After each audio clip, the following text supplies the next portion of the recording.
Let me introduce you all to Franky. He may be known to some of you and may be new to others. Franky was convicted in the 1991 shooting murder of Donald Sarpy. His conviction relied on eyewitness testimony from 6 people.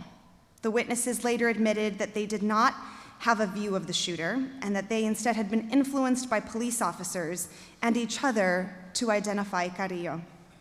2 men since confessed to the crime and stated Carrillo was not involved.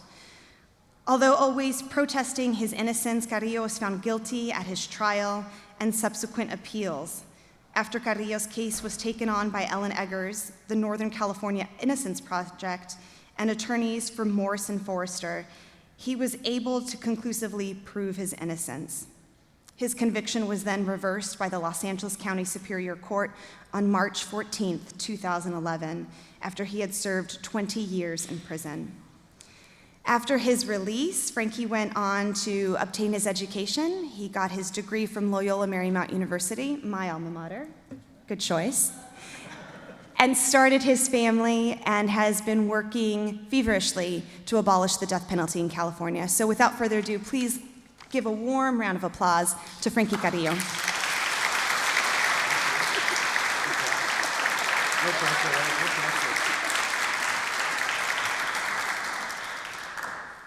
Good morning. I'm really thirsty.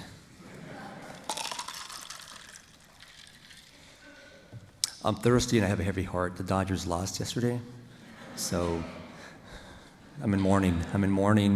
I'm thirsty. But for any Cub fans in the room, congratulations.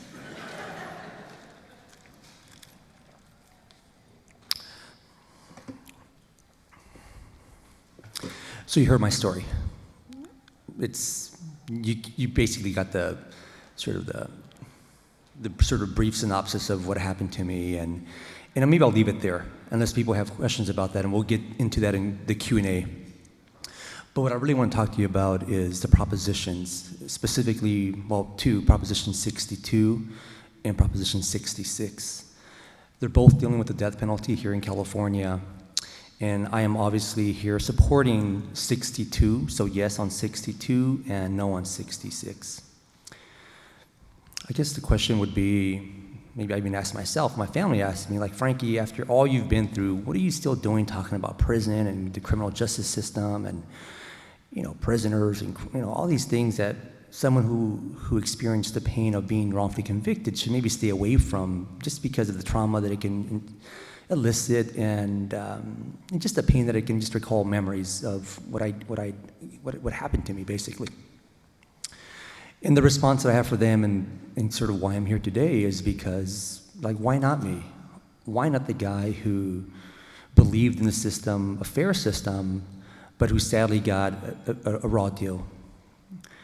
I think my experience and my voice involving the criminal justice system and specifically issues of punishment, I hope that you all agree by the time this is over with, would sort of lend itself to this topic. The issue of the death penalty is one that I didn't experience firsthand. I wasn't sentenced to death. I was given 30 years to life plus life, which sort of sounds like death to me.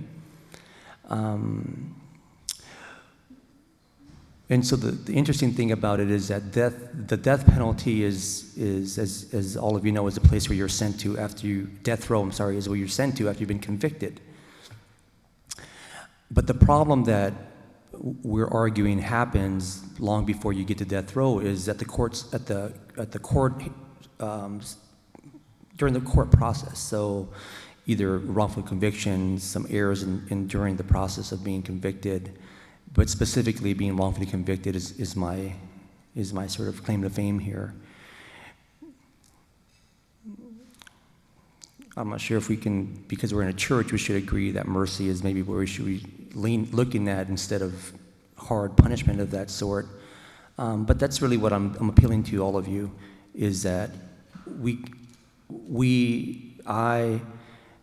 people who are supporting Proposition 62 don't have true, really confidence in these convictions that, they're coin tosses if Some are all, and the reality is maybe very few are wrongful convictions. The majority of the time they get it right.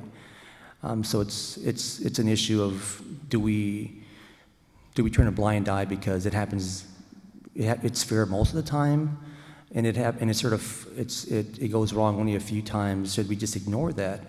And the answer is that we shouldn't. I had an opportunity to go to Penn Law last year, where we gathered, criminal justice gathered, aerospace was there, and the medical field were all there in one room, talking about how the responses are when a plane crashes, for example, and the entire world basically shuts down. They're trying to figure out what happened. They want the black box. They want to find out how we can prevent this. We're saddened when we hear of deaths during a crash, and so the main response is, let's make sure this doesn't happen again. And in medicine, it's the same response. There's either closed situations in an operating room where things go wrong, and there's a response team that is sort of brought to the situation room or brought to the hospital to find out what went wrong to make sure we prevent that. And I think in the criminal justice system, the response has been something else. It's been, these guys are criminals, and these guys, men and women, obviously not just men, we shouldn't have to worry about them because of the stigma that they have attached to their names. And so the system sort of moves on without correcting itself. And it was interesting to compare these three sort of branches, or these three topics in the same room. And I sort of bring it back to you today about, we're in a situation here where we're able as a community, as a state, to say, look, we're going to respond maybe like aerospace does and say, look, there's a problem with our system. It's a huge system. We can't tackle it all at one time. But when we can talk about, there's still going to be punishment. We're not talking about stopping that. But we're saying that let's do away with this dark ages form of punishing people, which is murdering them, and trying to find a way to resolve these issues within the criminal justice system. Proposition 66, which is I'm appealing to you to vote no for 66 and yes for 62. It's a response to either speed up the process, minimize the appeal process involving those who have been sentenced to death, and really complicating and making it more complicated than it already is. I'm not sure if there's other examples I can give, but what I would really like to do now, if it's okay with all of you, is really get into Q&A. If you have any questions for me about these propositions, about my time in prison, what the food was like, whatever you want to know. I'm here. There's a hand right there. Yes.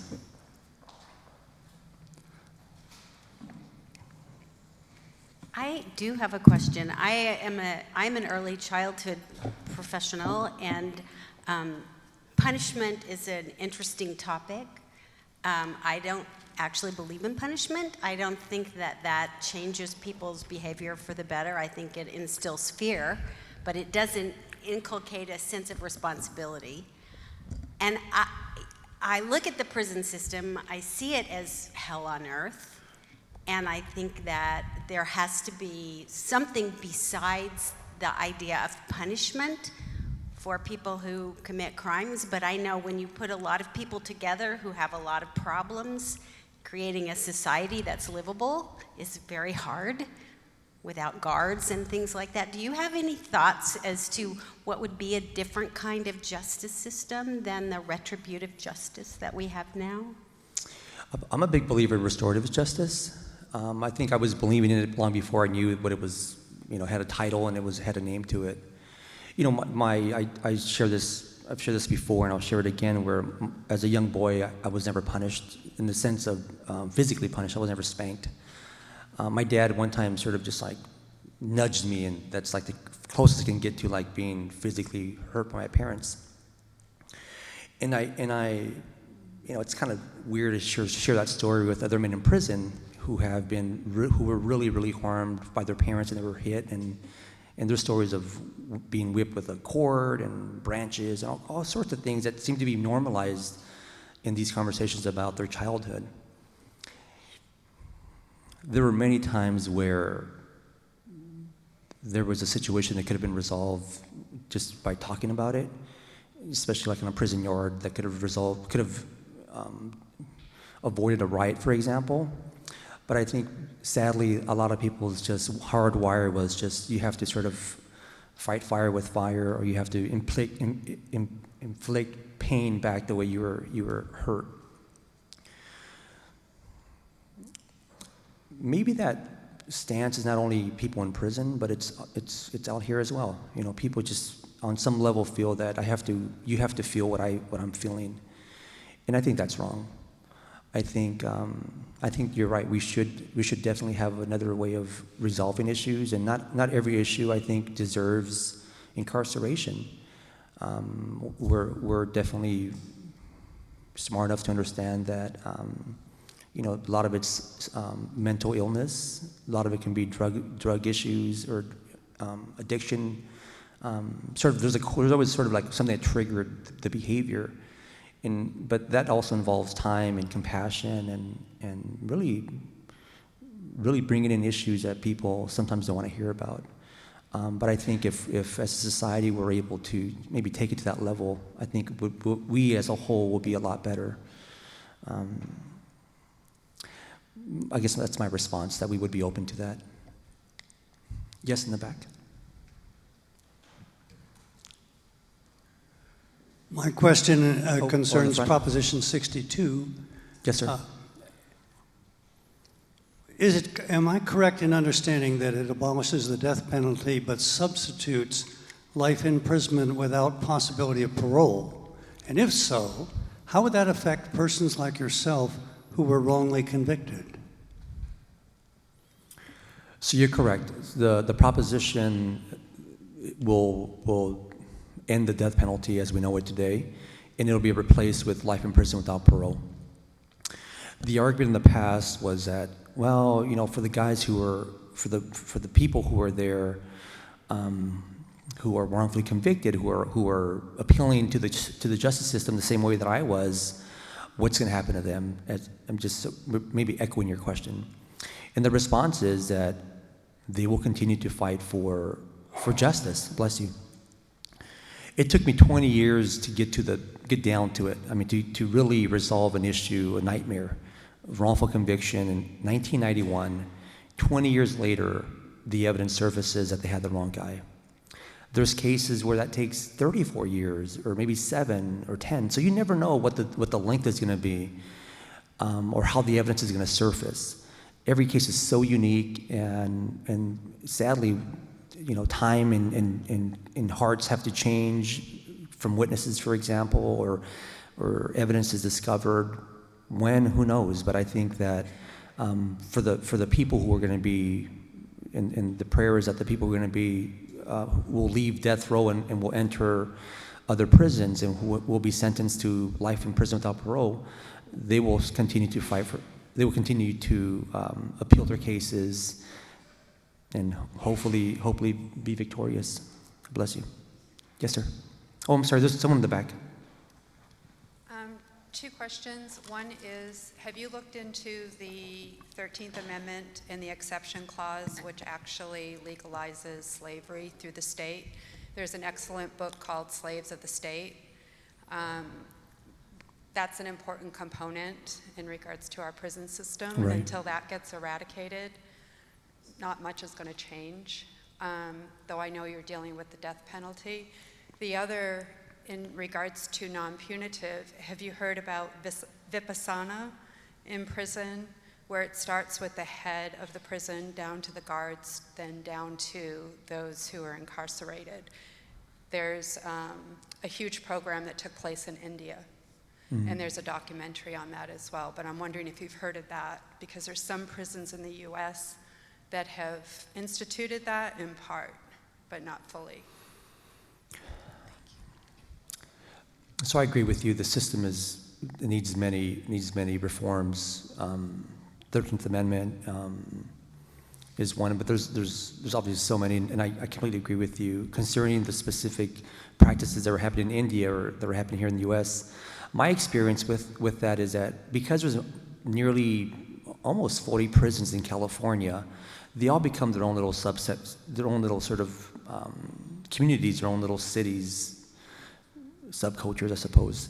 And the warden is like the governor of these institutions. So you're right.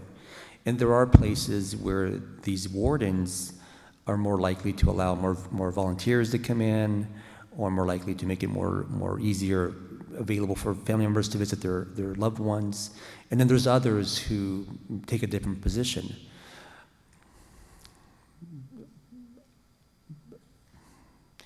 Why that is, I think it's just personal choice. I think some people are positioned in those roles and have been maybe brought up as a line guard, and by the time they get to a warden, they're really sort of like all about incarceration, and others might have taken maybe a more of a social worker position up, and so it's just more of an individual response. But I would love for all of them to be more open for rehabilitative programs, and to just be aware that these are human beings that made mistakes, and that like all of us, we're all capable of changing and reforming.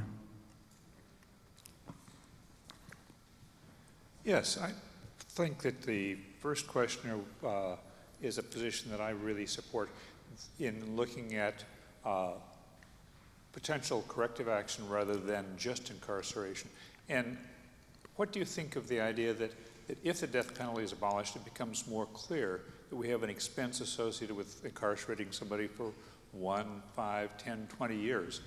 And if we look at the alternative that may reduce recidivation and appearing in prison again, and things that will make them more able to become working members of society as an alternative that is economically attractive, even if they aren't focused on the justice side of it, but if they look at the economy of the prison system and say that if we can get people on a different path, that saves us money. And that might appeal to a whole section of people that aren't focused on mercy and justice. No, I'm with you. I mean, even the people who end up on death row, it's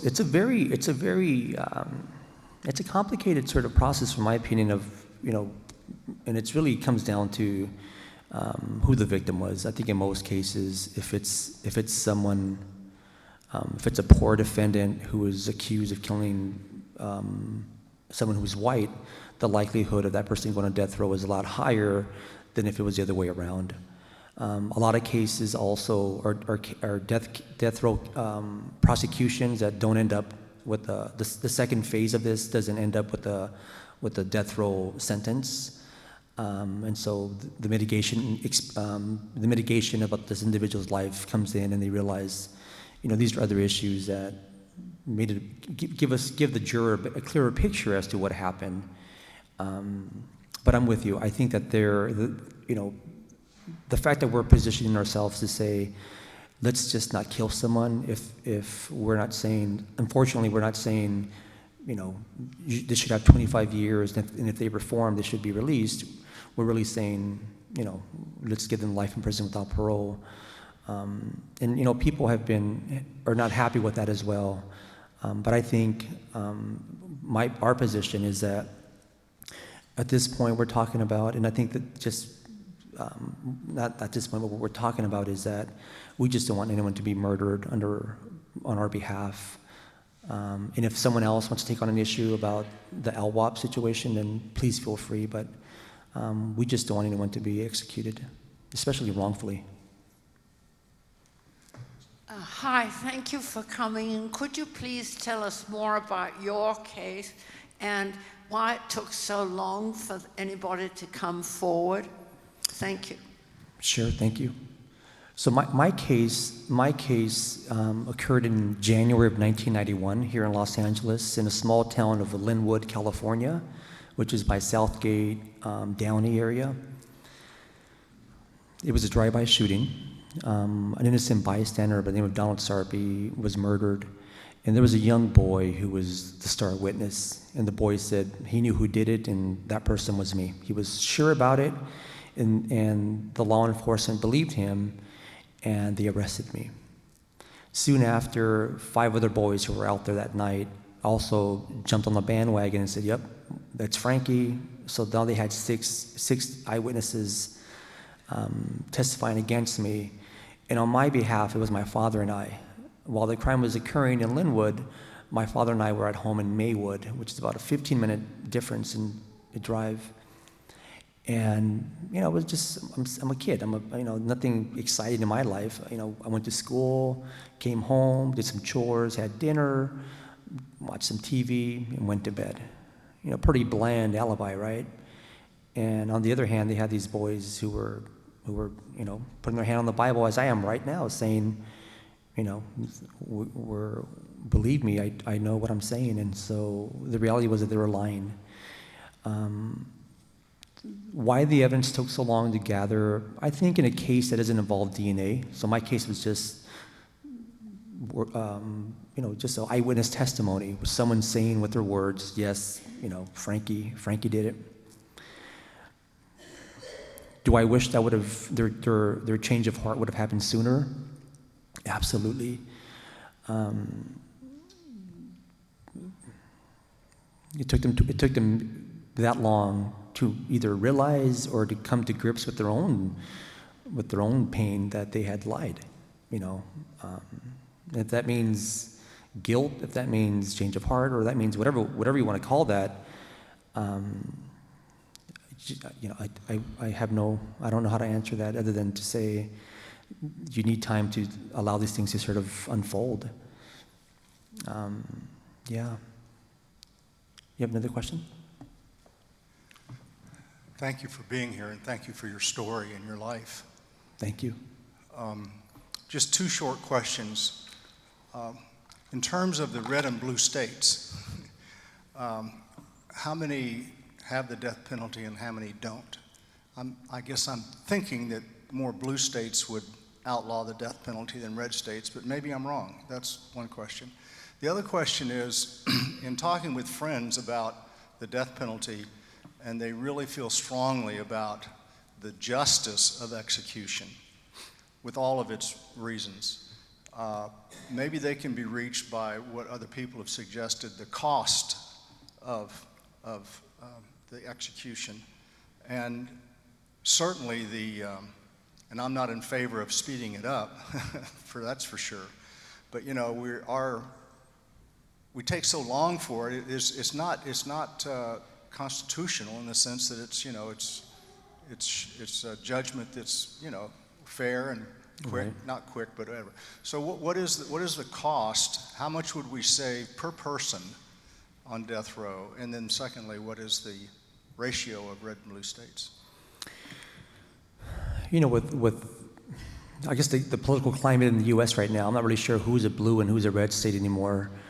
But I will say, as an example of a Californian, you would assume that California, with this great saying about, as California goes, so goes everybody else, right? Well, am I embarrassed? Are people surprised that California still has a death penalty? Yeah, it is surprising. It is shocking for many people who believe that we're so sort of ahead of the curve here. So maybe classifying it in red and blue states might be a wrong way of thinking about that. I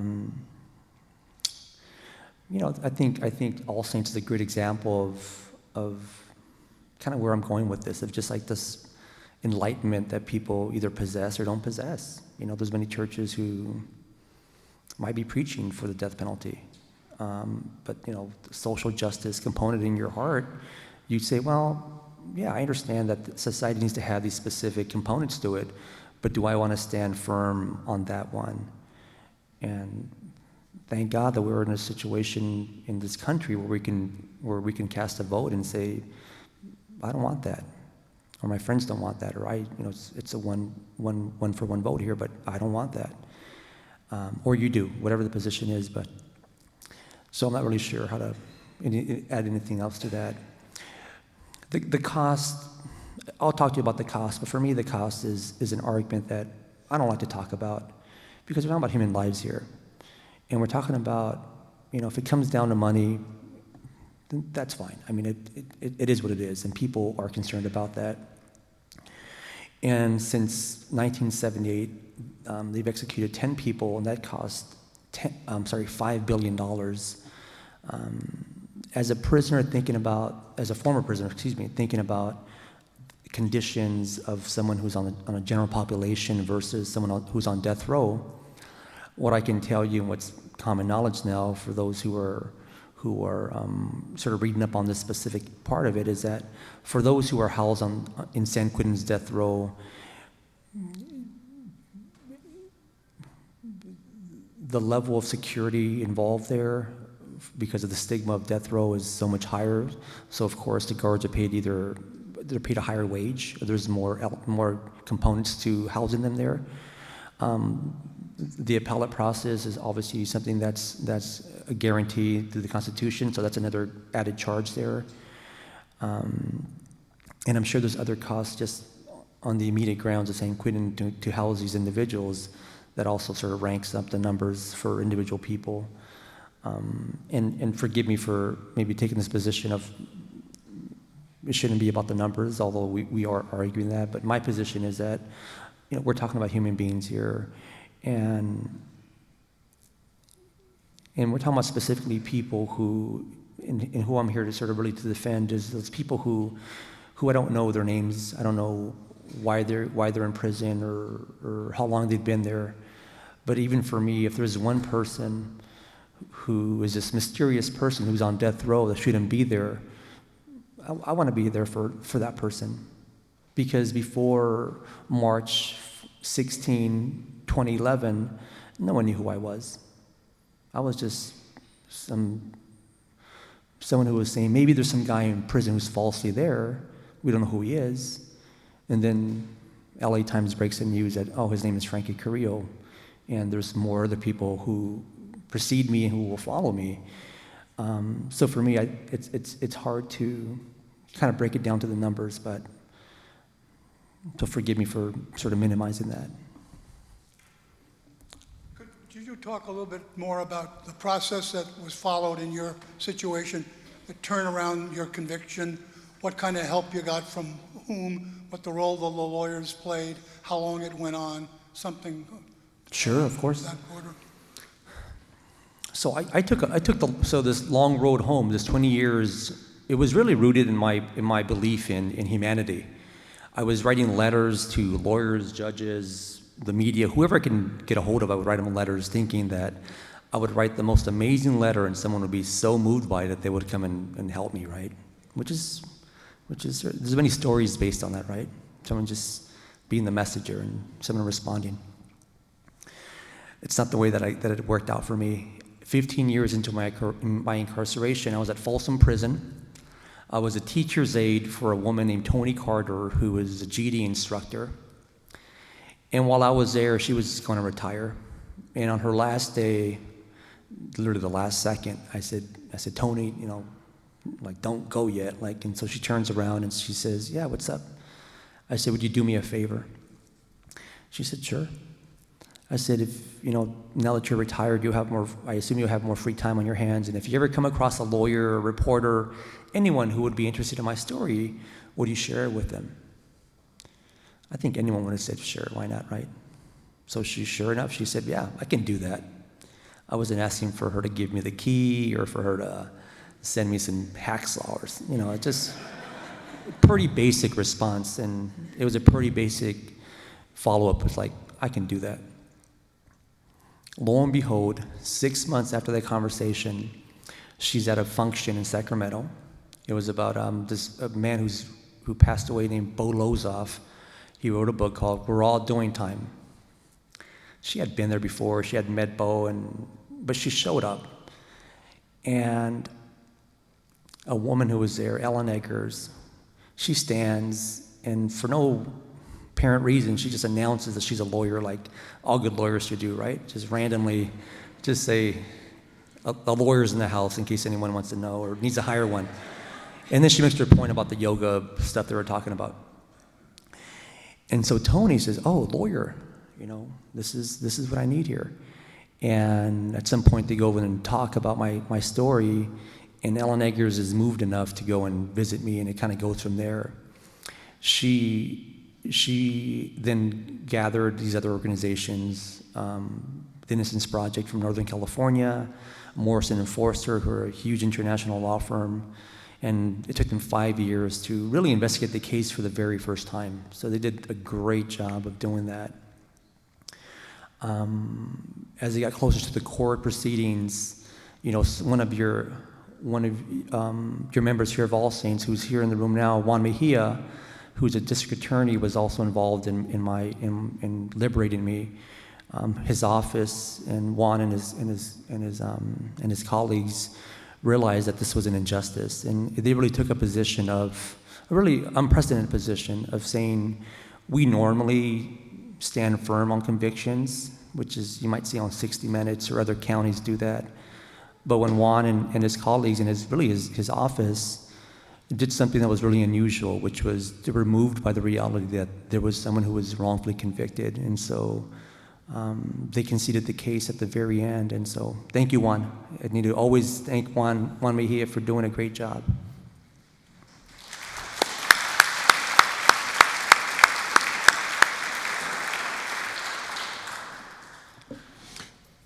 Thank you very much. I'm Phil.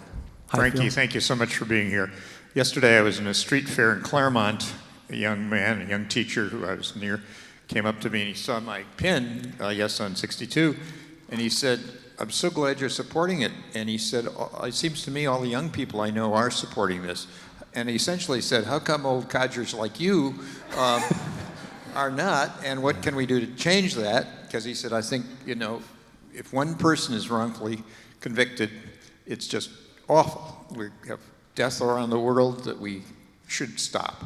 So I started with the economic argument and said, well, maybe that will convince people. But I think the social science analysis might convince people too. And I wonder what your take on that is. And that is, it doesn't work. In other words, it's not preventing crime. It's not preventing the things you want to prevent in a society. Yeah. So if it isn't working, why don't we stop it? I wonder, is there a correctional impact in the prisons on you know, while you were there? Did you see any of that? You were a teacher and so on. Or is it true that it doesn't work for society? And if that's the case, that's a big logical argument, maybe even an emotional one. And your case is clearly a very powerful emotional one, which I will happily tell to my friends. Thank you so much. Thank you. I guess it depends who your audience is, obviously, which argument's gonna be the best. And you know, you're right. You know, there are so many ways of thinking about this. You know, if it's religious components or the money aspect, or just human to human. You know, thinking about, should we do this? Should we, as a society, really continue to do this? You know, there's many examples of the countries around the world who still do this, and then versus those who have stopped practicing executions. We'll think of maybe someone in the South who is a good example to sort of pick on, who, if it's Texas or Georgia or Florida, who like really position themselves and are proud of their practices. You know, I vote. I've been home now for 5.5 years, and I'm really proud to be an American. I'm proud to be a Californian from Los Angeles, on and on. And maybe at some point I might have believed that my vote didn't count. I figured, you know what, it doesn't matter, right? Like, all the people from All Saints will vote, and then that'll be like sort of my vote since they're voting. But it does matter. It matters, I think, personally, that you got up and said, I'm going to position myself in my life and check that box that says, I don't want to do this. I don't want to believe this anymore. To the point about, you know, the young people are really supportive on 62 and those who are older, you know, maybe are their allegiance or maybe somewhere else. I don't believe that. I think it's the other way around for some weird way. When I've spoken to young people, I feel, issues of Social Security or issues of, the criminal justice system, I think on some weird level, they concede that to their elders. And as an elder, I'm 42 years old, but I'll put myself in the elder category here. Why not, I think it's a responsibility for us to apply the wisdom that we've been acquiring throughout our lives, and the judgments and the realities that we all make mistakes, and to really say, people have forgiven us, people have, because we've hurt people on some level, and we know the joy when you've been granted a forgiveness. And on some level, this proposition sort of falls into that category. We're not excusing it, but I think it's the just thing to do. And I think I'll leave you with that, guys. And I'm really grateful to be here again. This was the first church that I came to a couple days after I was released. So it's a joy to come back. And I can't believe I'm not a member yet, but I better get on it. So.